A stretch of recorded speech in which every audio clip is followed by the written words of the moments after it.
Just for a piece of bread I was sentenced to 19 years. Every day I worked in the water doing the hardest labor. That day I finally served my time, but the warden still refused to let me go. He gave me an impossible task, to carry a flagpole weighing hundreds of pounds alone. I clenched my teeth and pushed with all my strength. By some miracle I brought it right to him.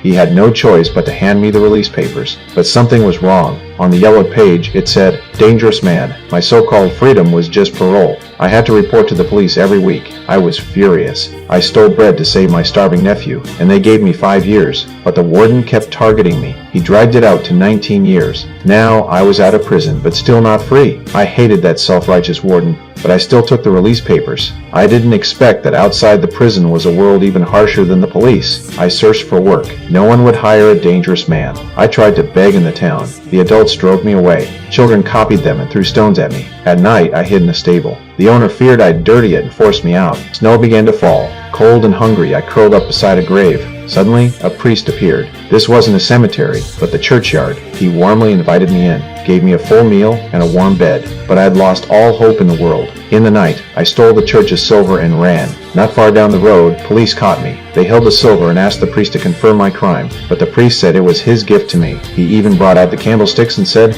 "I forgot the most valuable things." The police had to let me go. The priest leaned close and told me to use the silver to become an honest man. In that moment, my heart shook. 20 years of injustice and pain had almost dragged me into the dark, but he pulled me back from the edge. I decided to start over. I tore up the release papers and began a new life. 8 years passed. I had changed. I became Monsieur Madeleine. I used the silver to build a factory. I even became mayor. But the world stayed cruel. The poor still went hungry. The streets were full of the homeless. I did my best to help them, but workers still bullied each other. A young woman at the factory was being picked on. I stepped in to stop it, and I saw a face I knew. I told the foreman to handle it. Then I went upstairs to meet him. He had been transferred here. He was now the chief of police. He didn't recognize me, only said I looked familiar. I kept my head down, tried not to look at him, but right then an accident outside almost gave away my identity.